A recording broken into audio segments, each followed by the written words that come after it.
Riley Quinn had dreamed of flying since she was 7 years old, sitting in her father's lap as he showed her faded photographs from his Air Force days. Her father, Master Sergeant David Quinn, had been an elite marksman during his 20-year career, and every night before bed, he would tell her vivid stories about soaring through clouds and protecting people from above. She would fall asleep, imagining herself in a cockpit, hands steady on the controls, eyes scanning the endless horizon for threats. The dream never faded. Through high school, Riley dedicated herself to preparation. She aced every academic test, maintained perfect physical fitness scores, and studied aerodynamics textbooks until her eyes burned. At Westfield Air Force Academy, she continued her flawless performance. Her grades were perfect, her reflexes lightning fast, and her understanding of flight mechanics surpassed cadets who had been studying twice as long. The instructors whispered that she had natural instincts and the kind of focus you couldn't teach. But on evaluation day, Riley stood at 5 feet 1 inch tall, 4 inches short of the minimum height requirement. Colonel Marcus Harrison, the review board commander, didn't sugarcoat it. He barely looked up from his clipboard as he delivered the verdict. In a fighter cockpit, height is a survival priority, Quinn. You're too small. Physical standards exist for a reason. Your reach. Limitations could compromise mission safety and aircraft control. Riley didn't cry. Her father had taught her never to show weakness in front of people who had already made up their minds. Instead, she asked if she could stay on base as a ground support technician. They agreed, probably out of pity, and assigned her to Hangar Bay 7 under Staff Sergeant Martinez. Every morning at 0500 hours, Riley was the first person in the hangar. She checked propellers, cleaned cockpits, and hauled fuel cards across the tarmac. She watched every training exercise, from below, memorizing flight patterns and radio protocols.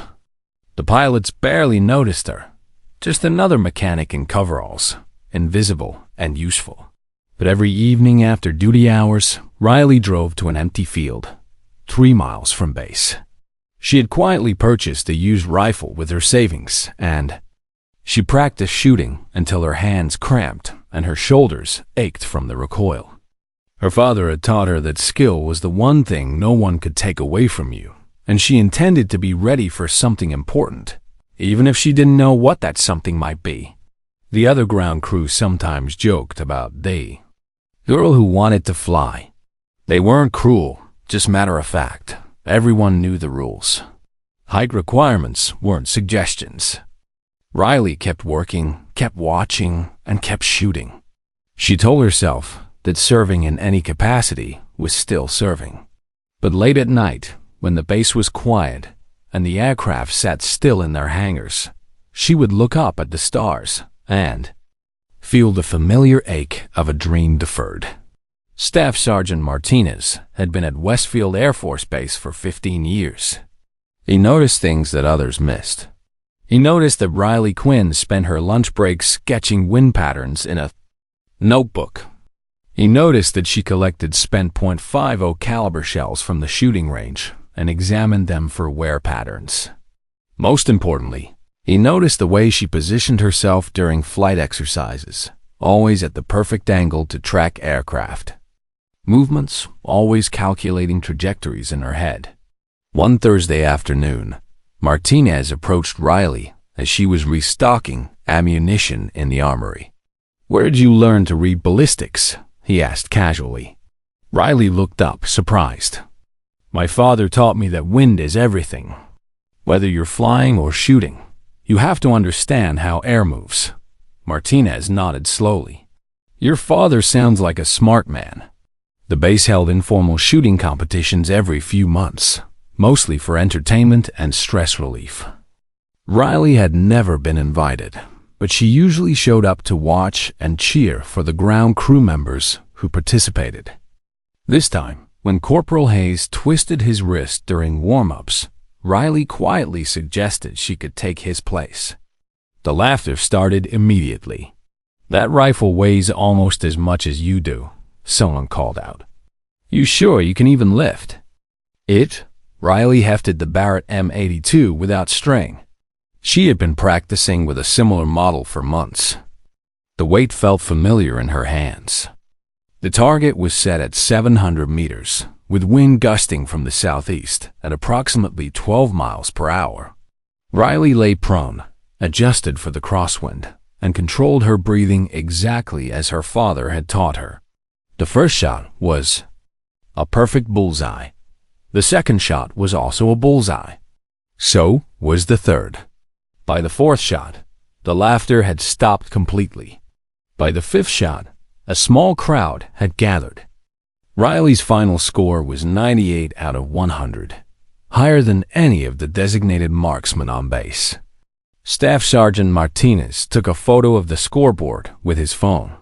"Quinn's score exceeds 3 official snipers," he noted quietly. But the competition results were classified as an internal training exercise only. No official records were kept. No reports were filed. The next morning, Riley went back to her regular duties, and most people pretended the shooting exhibition had never happened. Except Martinez. He began leaving advanced ballistics manuals on the workbench where Riley would find them. He started mentioning wind speed and humidity levels when she was within earshot. He never said anything directly, but he was preparing her for something he couldn't yet name. Riley absorbed every piece of information like a sponge. She studied trajectory calculations during her breaks, practiced breath control during her evening runs, and continued her secret shooting sessions in the empty field beyond the base perimeter. She still dreamed of flying, but she was beginning to understand that there might be other ways to protect people from above. 3 weeks after the shooting competition, Westfield Air Force Base received intelligence about increased enemy activity in the region. Additional security measures were implemented, more ammunition was stockpiled, and training exercises became more frequent and intense. The atmosphere on base shifted from routine peacekeeping to active preparation for potential conflict. Riley noticed the change immediately. Pilots who used to joke around during pre-flight checks now maintained serious, focused expressions. Ground crews worked with increased urgency. Radio chatter became more coded and careful. Something significant was building, though no one spoke about it directly. During this time, Riley caught fragments of conversations that weren't meant for her ears. Colonel Harrison had been in closed-door meetings with intelligence officers from the Pentagon. The base's anti-aircraft systems were being upgraded and tested daily. Most telling of all, the ammunition requests had tripled, with special emphasis on long-range precision rounds. Staff Sergeant Martinez continued his informal mentoring, but his lessons became more specific and urgent. He taught Riley about calculating for extreme distances, compensating for aircraft speed, and accounting for multiple environmental factors simultaneously. "Why are you teaching me all this?" Riley asked one evening as they reviewed ballistics charts. Martinez looked at her seriously. "Because I've been watching you for months. Quinn, you have something most trained snipers never develop. The ability to make impossible calculations under pressure. I have a feeling we're going to need that skill sooner than anyone expects." That night, Riley couldn't sleep. She stood by her barracks window, watching the runway where security patrols moved in careful patterns. The base felt like a coiled spring, ready to release tremendous energy at a moment's notice. Captain Jake Vance, one of the younger pilots, approached Riley the next morning while she was servicing his F-16. He was barely 25, with kind eyes and a ready smile. He kept a photo of his 3-year-old daughter, Emma, taped to his instrument panel right next to his altimeter. "I heard about your shooting performance last month," he said quietly. "That was some impressive marksmanship." Riley continued her work without looking up. "Just lucky, sir." Luck doesn't score 98 out of 100 at 700 meters in crosswind, Vance replied. That was skill. Pure skill. As he walked away, Captain Vance paused. Keep practicing, Quinn. Something tells me we're all going to need to be at our best very soon. Riley watched him go, noting the tension in his shoulders, the way he kept checking his watch. Even the pilots could feel it, the invisible pressure building toward an inevitable confrontation. That evening, during her practice session in the empty field, Riley pushed herself harder than ever before. She set targets at increasingly difficult distances and practiced rapid target acquisition. Her father's voice echoed in her memory. Preparation isn't about what you expect to face. It's about being ready for what you never saw coming. The alarm shattered the pre-dawn quiet at 0545 hours. Riley jolted awake in her barracks, instantly alert. This wasn't a drill. The sound was different, more urgent, more desperate. All personnel to emergency stations. This is not a drill. Repeat, this is not a drill. Enemy aircraft had appeared on radar without warning, coming in fast and low. To avoid detection, half the squadron was already airborne on a routine patrol mission, but they had been ambushed 20 miles out. Radio communications were sporadic and terrifying. Bravo 6 is down. Charlie 2 is down. We're outnumbered 3-1. Riley sprinted to the hangar, but chaos had already taken over. Ground crews were scrambling to prep backup aircraft, but the surprise attack had been too well coordinated. The remaining pilots were either trapped in the sky or trapped on the ground, unable to launch safely. Through the static-filled radio, one voice cut through the noise. This is Captain Vance. I'm the only one left airborne. 3 boogies on my tail, and I'm out of missiles. Requesting immediate ground support. Anyone, please. Riley's blood ran cold. Captain Vance, the young pilot with his daughter's photo, who always said please and thank you when she serviced his aircraft. The base's anti-aircraft systems had been damaged in the first wave of the attack. The control tower reported that backup pilots couldn't launch in time. Captain Vance was alone, flying in circles, burning fuel, waiting to die. Riley ran to the emergency weapons locker. Her hands moved automatically to the Barrett M82, the same rifle that everyone had laughed about her lifting. She grabbed the weapon and a box of ammunition, then sprinted toward the command building. The highest point on base was the communications tower on the roof, 6 stories up, with an unobstructed view of the airspace. Other personnel were too busy with emergency protocols to notice one mechanic climbing the maintenance ladder. Riley reached the rooftop as Captain Vance's voice crackled over her radio again. Fuel running low. They're closing in. If anyone can hear this, tell my family I tried. Riley set up her shooting position behind the communication equipment. She could see 3 enemy aircraft circling like vultures, herding Captain Vance toward the mountains where his maneuverability would be limited. The range was approximately 1,100 meters, farther than she had ever attempted.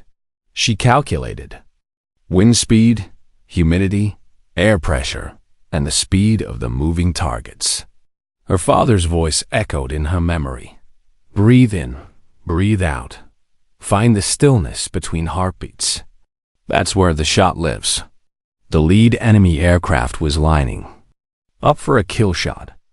Riley tracked its movement, led the target, and squeezed the trigger. The .50 caliber round traveled at 2,800 feet per second. It took exactly 1.3 seconds to reach its target. Riley watched through her scope as the bullet struck the aircraft's fuel tank. The explosion was immediate and spectacular. The enemy fighter disintegrated in a ball of orange flame and black smoke. The 2 remaining aircraft broke formation suddenly, unsure whether they were the hunters or the hunted. In their confusion, Captain Vance managed to gain altitude and distance. "Unknown shooter, this is Vance. I don't know who you are, but you just saved my life. The boogies are retreating. I'm coming home." Riley remained prone on the rooftop, weapon ready, until Captain Vance's aircraft touched down safely on the runway. Only then did she allow herself to breathe normally. As emergency crews surrounded the landing aircraft, Captain Vance looked up toward the command building. Even from a distance, he could see a small figure on the rooftop, carefully disassembling a rifle. He keyed his radio one more time. "Control tower, the person who made that shot? That wasn't luck. Please tell me someone got that on record." Riley expected to be court-martialed. Using weapons without authorization, leaving her. Assigned post during an emergency, accessing restricted areas. She had broken at least a dozen regulations in 15 minutes. Instead, she was summoned to the commanding officer's office the next morning. Colonel Harrison sat behind his desk with her personnel file open in front of him, the same file that contained her Flight Academy rejection. "Sit down, Quinn." She sat back straight, hands folded, prepared for whatever consequences were coming. "That was a hell of a shot," Colonel Harrison said quietly. 1,100 meters, moving target, crosswind. Our designated marksman reviewed the footage from the security cameras. They said it was impossible. "Sir, I can explain." "No explanation needed. We were wrong, Quinn, and you were right." The colonel signed a document and slid it across the desk. "Special assignment authorization. You're being transferred to advanced marksmanship training, effective immediately. You'll still maintain your ground support duties, but you'll also be training with our best snipers." Riley stared at the paper, not quite believing what she was reading. "Sir, I'm not a soldier. I'm just a mechanic. Yesterday you were just a mechanic. Today, you're the person who saved Captain Vance's life and prevented catastrophic loss of aircraft and personnel. Tomorrow, you'll be whatever we need you to be." The transfer was processed quietly. No press releases, no public ceremonies. Riley preferred it that way. She continued servicing aircraft and maintained her evening target practice. But now she also spent 3 hours each day training with Staff Sergeant Martinez and the base's elite marksman team. Other personnel began treating her differently. Not with pity or dismissal, but with quiet, genuine respect. Someone had taken her old academy rejection letter from her personnel file and posted it on the break room bulletin board. But they had crossed out the words, "too short," and written above them, "too valuable to ignore." Captain Vance visited her in the hangar a week later. "I wanted to thank you personally," he said. "My daughter gets to see her daddy again because of what you did." Riley nodded, uncomfortable with gratitude. "Just doing my job, sir." "No," Vance said firmly. "You went way beyond your job. That's what makes the difference between someone who follows orders and someone who saves lives." Her new call sign appeared on the duty roster without fanfare.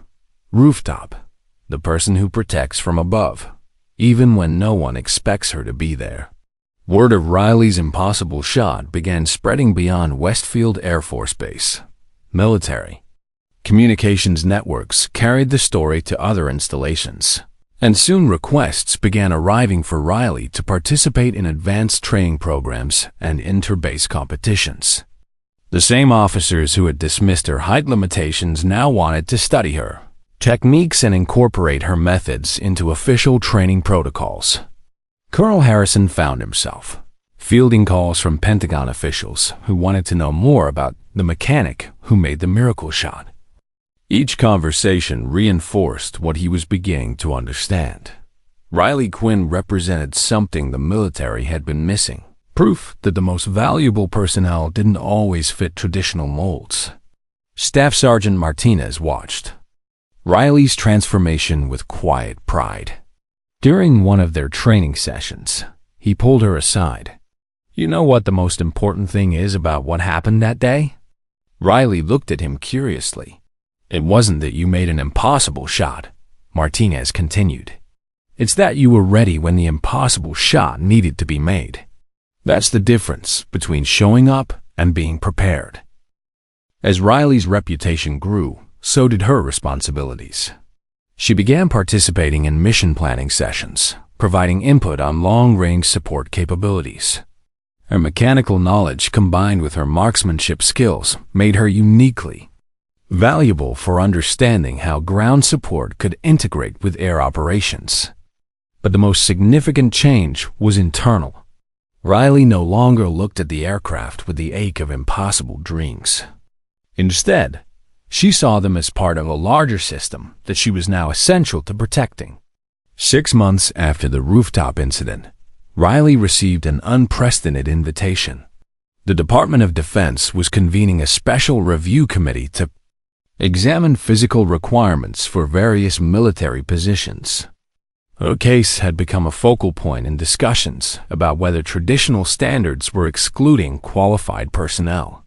The hearing took place in a formal Pentagon conference room. Riley sat at a polished table facing a panel of high-ranking officers, defense officials, and policymakers. Colonel Harrison accompanied her as a witness. General Patricia Reynolds, a stern woman with 30 years of service, led the questioning. Technical Sergeant Quinn, your case has generated considerable discussion about our recruitment and assignment. Standards. Some argue that exceptions prove rules are inadequate. Others maintain that standards exist for critical safety reasons. What's your position? Riley had prepared for this moment, but facing the panel still felt intimidating. She thought of her father's advice about showing strength in front of people who had made up their minds. General, I believe standards serve important purposes. Height requirements for fighter pilots exist because cockpit design and emergency procedures require specific physical capabilities. I was correctly rejected from flight training. Several panel members looked surprised by her response.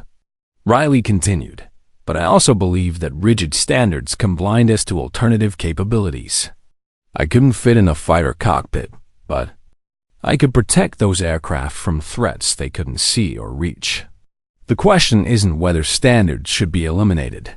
It's whether we're creative enough to find the right place for people who exceed standards in unexpected ways. General Reynolds leaned forward. Technical Sergeant, your marksmanship scores now exceed our top snipers. Your mechanical knowledge is exceptional. Your performance under pressure has been documented and verified. If you could design the military's approach to personnel assignments, what would you change? I would create pathways for specialized roles that don't exist yet, Riley replied. I would look for combinations of skills that traditional positions don't capture. And I would remember that the person who saves the day is often the person no one expected to be there. The panel deliberated for 2 hours. When they returned, General Reynolds stood to deliver their decision. Technical Sergeant Quinn, this committee recommends the creation of a new military occupational specialty, multi-domain support specialist. This position will combine mechanical expertise, advanced marksmanship, and tactical coordination. You will be the first person assigned to this role, with the responsibility of developing training protocols and operational procedures. Riley felt the room shift around her. She was no longer the mechanic who was too short to fly. She was the architect of a new way of serving. Furthermore, General Reynolds continued, your case will be used to establish the Quinn Protocol, a framework for identifying personnel whose unique combinations of skills create value that traditional assignments might miss. 1 year later, Riley stood on the same rooftop where she had made the impossible shot. The communications tower had been upgraded and reinforced, and it now served as the primary observation post for the base's multi-domain support team, a unit that Riley had built from the ground up. Captain Vance, now promoted to major, joined her on the rooftop. His daughter Emma, now 4 years old, was visiting the base for the first time. She held Riley's hand and stared wide-eyed at the aircraft moving below them. Daddy says you're the one who kept him safe, Emma said with the directness that only small children possess. Riley knelt to Emma's level. Your daddy keeps a lot of people safe. I just helped a little bit. Major Vance smiled. Riley, you revolutionized how this military thinks about talent and capability. That's not helping a little bit. That's changing everything. The Quinn Protocol had been implemented across all branches of the military. Recruitment officers now looked for unconventional combinations of skills.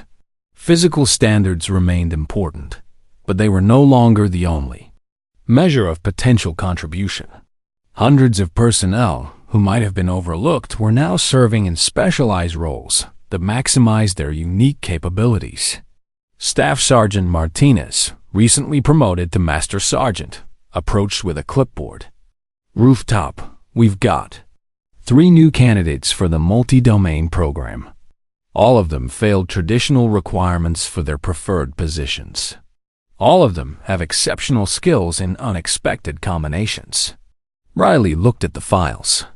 One candidate was a former gymnast whose small stature had eliminated her from military police, but whose agility and precision made her perfect for reconnaissance. Another was a mechanic whose poor vision had prevented him from becoming a pilot, but whose understanding of aircraft systems was unmatched.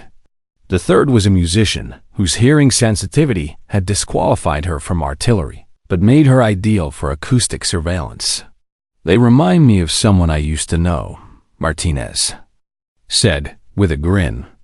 As the sun set over Westfield Air Force Base, Riley reflected on the journey from that devastating rejection to this moment of fulfillment. She hadn't become the fighter pilot she had dreamed of as a 7-year-old girl. Instead, she had become something better. Someone who proved that the most important question isn't whether you meet existing standards, but whether you'll be ready when your unique moment arrives. Emma tugged on Riley's sleeve. Can you teach me to shoot like you?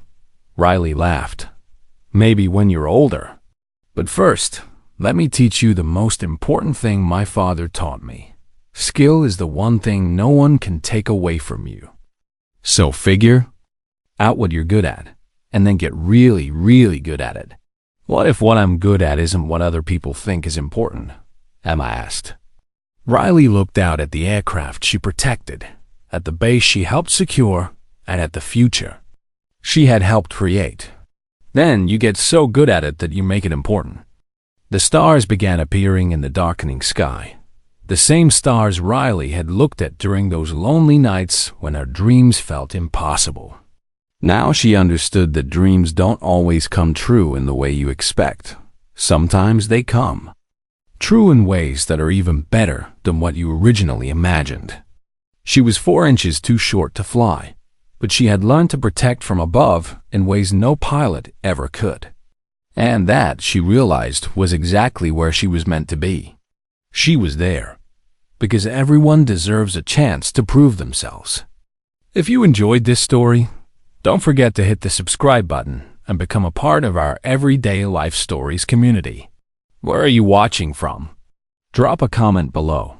We love hearing from our amazing viewers around the world.